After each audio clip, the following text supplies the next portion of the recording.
19 each of each one. Right. Okay.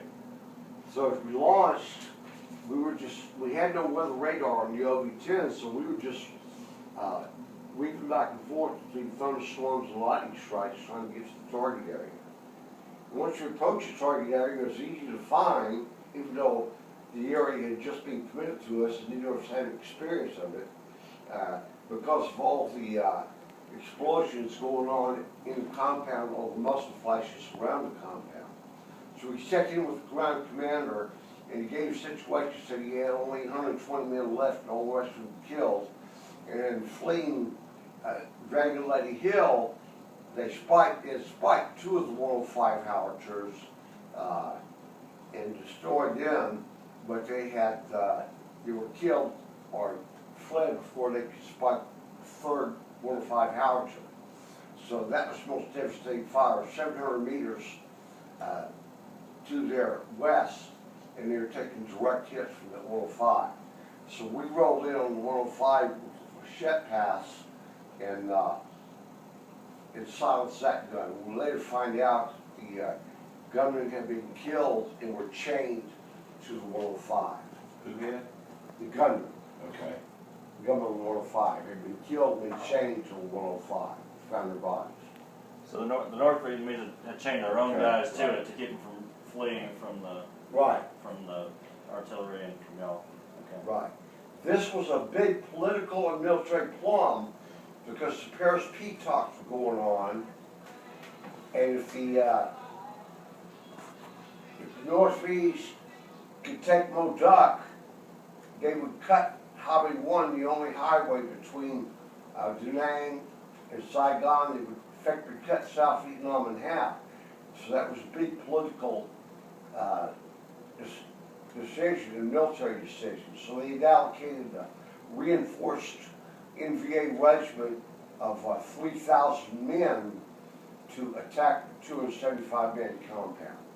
How many NBA 3,000? 3,270 friendlies. So 275 man complex. Originally. Yeah. Right.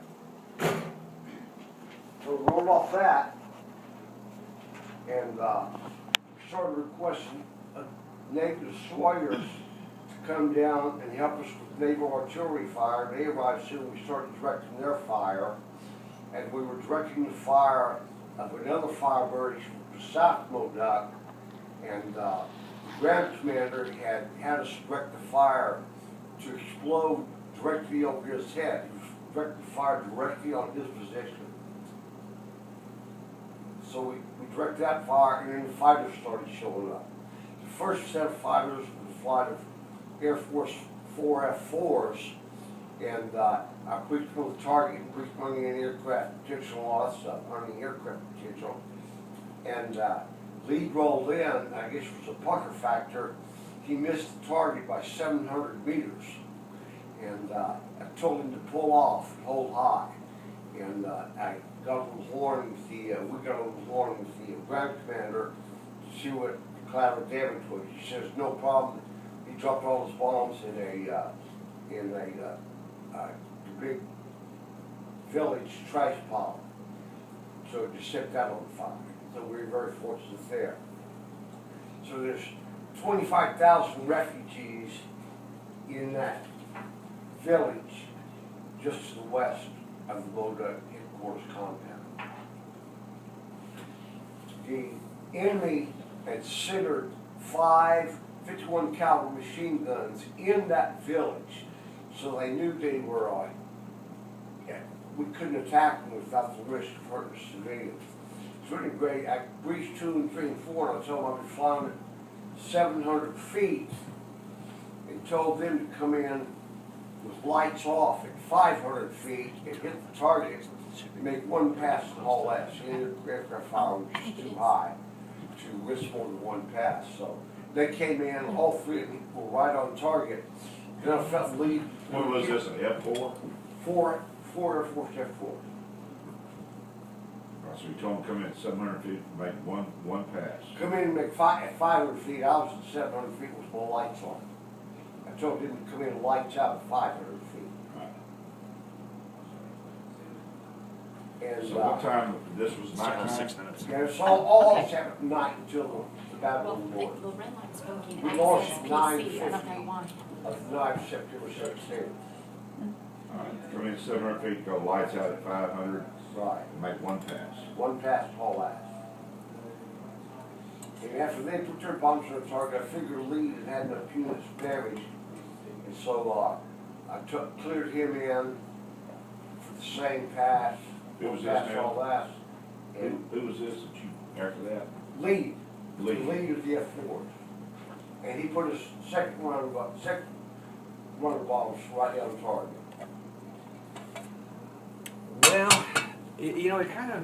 So you're just kind of circling the area, The economy. looking and directing, right? Right, gotcha. Right. You were out there directing fire out, and you were on your OV-10. Right. Okay. And it's still raining. It's raining all night. Huh? It rained all night, right? Non-stop. Oh, yeah, rained all night until morning when the real battle began. Okay. So, KC-135, which was flying a Chrome Dome mission, What was that now? KC-135 refueling tanker had been flying a Chrome Dome mission, a radio relay mission, out over the South China Sea. And we were the only show going on in Vietnam, so everybody was listening to us. And they listened to us, and they volunteered to come down and pass gas on the enemy the weekend at night. We told them we want them to be subjected to the ground fire, but we told them, we requested them to get hold of their headquarters and set up an arc light for the morning. And you're familiar with arc lights. Arc lights is 3 brass B-52s, each one of them carrying 156 500-pound bombs, Mark 82 bombs. How many bombs? 156 500-pound bombs, Mark 82s. Okay. So they said they would get that for us as soon as they could. Then we were running low on gas, we were out of ammunition, so we told Mike 36, the ground commander, that we were going to have to depart and refuel and rearm. And he just told us to be quick, because he knew that they were going to be overrunning them in waves inland. Alright. So the NDA was coming at them in waves, right? Yeah, they held civilian prisoners in front of them to protect them from being fired at.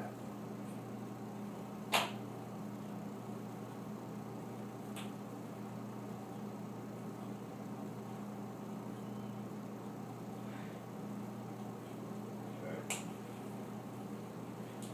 And that carries us to phase 2 of the second mission. Alright. Another 4.5 hours. Boy, it didn't quite make 4 hours. 4.5 hours. That's what we planned for. Alright. We figured we'd get shot down and run out of fuel, but we really have a good feeling we can make out 2 kilometers just out China Sea and bail out safe. Okay. So anyway, we went back to the base and ordered another aircraft. And while Joe was checking on the armament, make sure it's properly armed, and checking the weather to see when we could get a break for these fighters, Joe is, Joe was back here, Joe Personnette. Yeah. Captain Joe Personnette, another Fort Control pilot. Okay. And he was checking on that. I went to the command post to talk to the desk and ask what kind of air we could get. And I requested AC-1 Spectres, AC-130 gunship, AC-119s, AC-47 spooky gunships, whatever we could get. And the desk said there was only one flight of fighters that had been clogged for all of North Vietnam that day, and it would divert them to us. If they couldn't get us any help to arrive from Thailand until about 9:30 in the morning. I just flat told him that would be too late. So he said he'd do what he could to speed it up as much air as we could get. So I was talking to Panama, which is the Monkey Mountain from freaking Da Nang off into the ocean. It's a small island there, that's Monkey Mountain. There was the aircraft control facility, and like everybody else was here, they'd been listening to what was going on.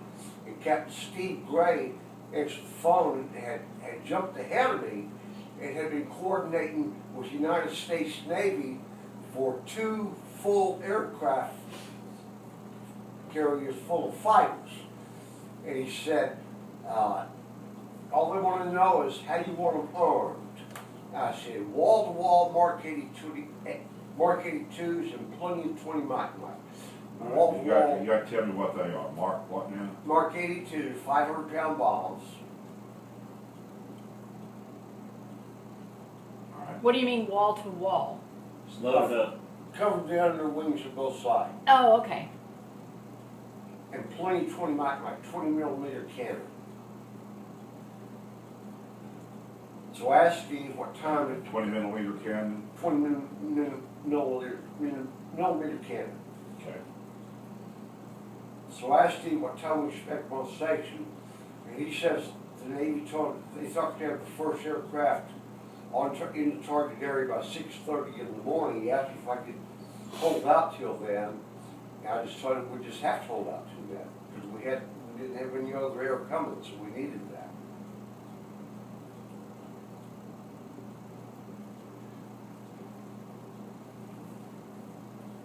Okay.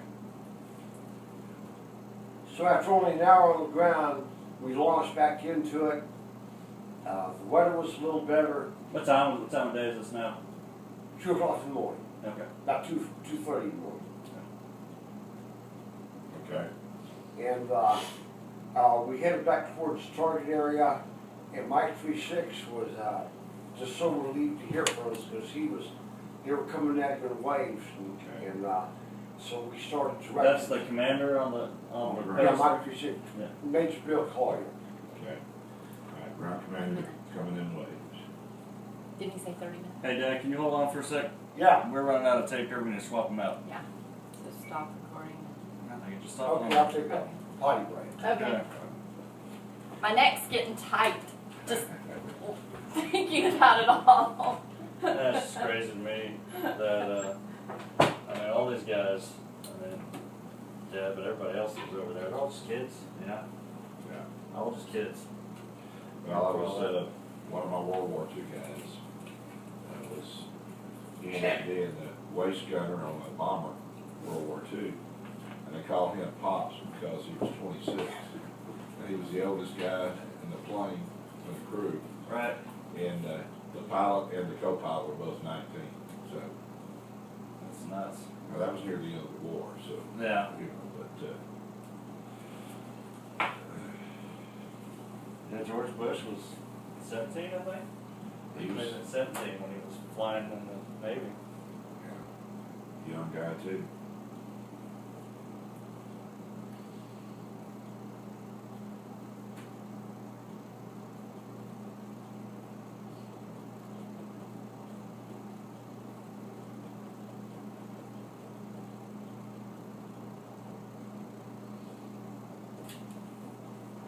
You know, it's things like this that those guys would tactically try to, you know, why would you commit 3,000 people to 275, except for all political reasons? Right. I want to destroy this deal. That's how they work. Yeah, well, I mean, it's not without its logic. I mean, we're running the PR battle. Yeah, that's all they were trying to do is win PR battles. Yeah. They never, the thing people don't understand is, we won every battle that there ever was. I mean, there might have been some skirmish or something here and there, but every pitch battle, they We lost. certainly stopped the growth of communism. Yep, sure did. That was our job, and we did it. So, Yeah. You got it all figured out? Yeah. okay, It didn't need to be initialized or anything, right? He did whatever it needed to be Okay. done, yeah. all right. We headed to, back, you relaunched about 2:30 a.m., you headed back to the target. Right, head back to target, and commanders, you can see the anti-aircraft fire intensified and augmented, the ground fire intensified.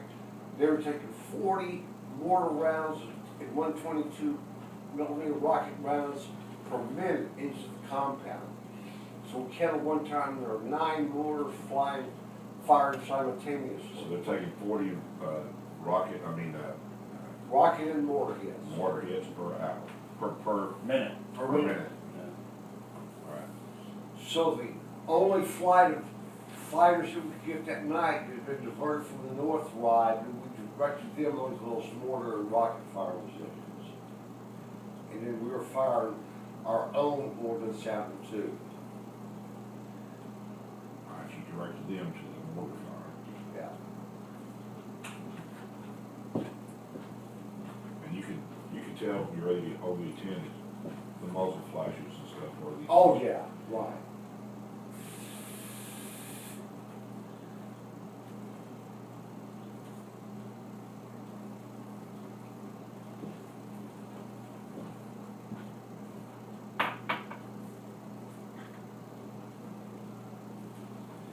Did they help, and did they knock out the mortar positions? Yeah, they quieted. We found out later that there were 40 total mortar positions, 20 have been destroyed, and in their haste to flee from the onslaught against them, they had left 20 mortars intact. Okay. And they had also, with the 5.51 caliber machine guns in the village, they had left them intact. So later on, we were invited after it was all over, the ground commander and I down for word summit we took a Air America helicopter down to Modoc from Da Nang, and all that stuff was out on display. I mean, they took two of the refugee camp, and the refugees couldn't speak English with them. They were all do the polite bowing, Yeah. thank God, things like that. Alright, so they knocked out those, and then this is about what time did the F Force get there?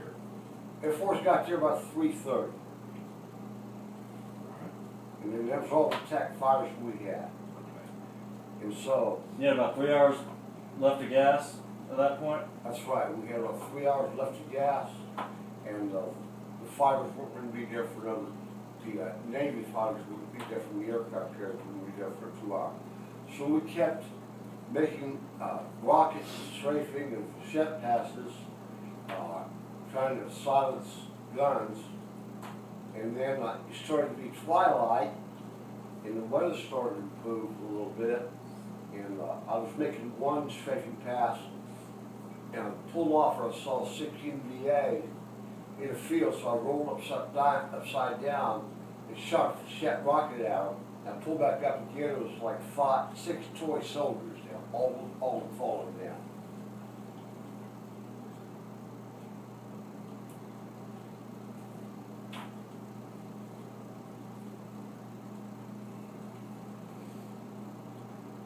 Okay. So the enemy intensified their efforts. They were getting closer and closer to compound wires, and like I said, you used swing hostages as shields, so there's nothing we can do about that. They get up to the compound fences, have a plate top down, and turn the swings loose, and they can run back away. So 6:30 in the morning, I heard this radio call clear. Tin can, 1, 2, 3, 4. This is tin can flight of 4 A-7s. These were the Navy first fighters to check in for the Navy carriers. Coming to work with Covey. What now? Coming to work with Covey. That was our call sign, C-O-V-E-Y. Covey 111. And you were Covey 111? Uh-huh. Alright, and that was you. Alright, And so, we've got wall-to-wall Mark 82s, plenty of 20 micron. So every set of fighters that check in would say the same thing. Coming to work with Covey, we've got wall-to-wall Mark 82s, plenty 20 micron. After the mission was all over, and we're back to Da Nang, one of the officers from the aircraft carrier brought Joe and I each 2 munitions loaded shorts. So they load their aircraft up just as we would run. Everything just looked perfect. So they were checking in. I know another OV-10 showed up full of cluster bomb units. what was it? Showed up? And another OV-10. The sun was coming up. So they've all been listening to, because nothing else is going on in Vietnam, so that all the pilots are kind of listening to what's going on. Oh yeah, command post was full of pilots just listening to the radios. So he showed up with cluster bomb units. I don't know if you're familiar with those, Bill. it's a 500-pound canister, and it opens up, and about 500 little grenades come out. So we directed him onto the mortar positions. He had this on his OV-10. Huh? He had that 500-pound canister on his OV-10. Yeah. Yeah. Yeah. Okay, Yeah, he carried 5 of them. okay, and he had 5 of those, Yeah. okay. And Direct him to the mortar position. yeah, and then another OV-10 showed up to compliment us, and we sent him off to an area and directed fighters towards him. And just then, as we were directing our third set of fighters, the Grand Commander called me and said he was taking intense fire from the schoolhouse, what I pointed out to you there, Bill, just immediate to the northwest of the compound, only 20 yards from the compound fence. So we rolled in with one shot for Flechettes and dropped Flechette right to the tile roof, opened a big hole. Is that the school right Let me see. This is compound, that's the school. there? That's, And then rolled in again and sent another Flechette mark through the hole. compound. The OV-10 was such an outstanding weapons platform, and you didn't have to say which building, just which part of the building you wanted to get. Then Grand Commander said that the schoolhouse was silent. So we went back to still spin our own ordnance along fences. The fighters were too fast. You couldn't use them along the fences. The friendlies were just too close.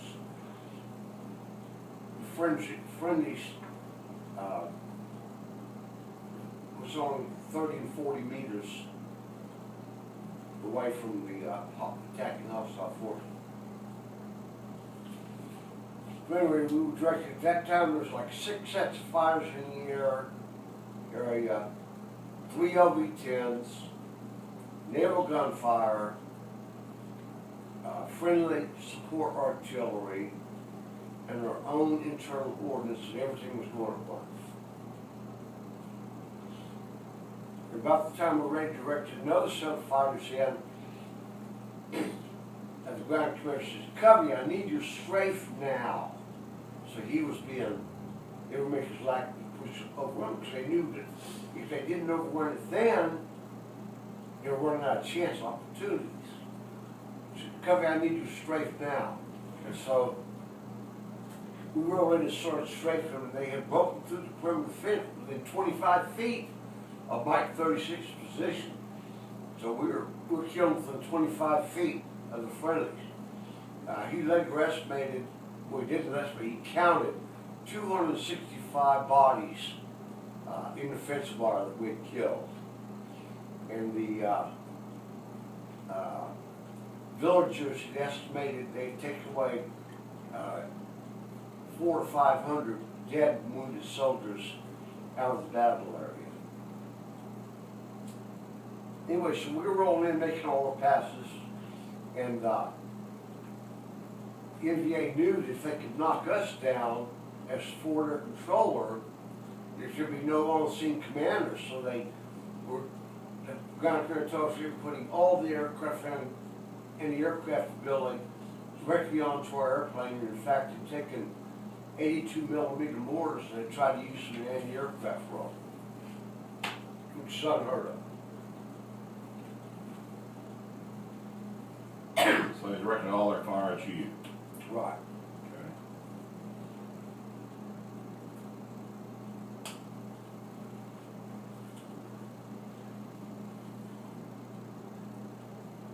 So after making so many Flechette and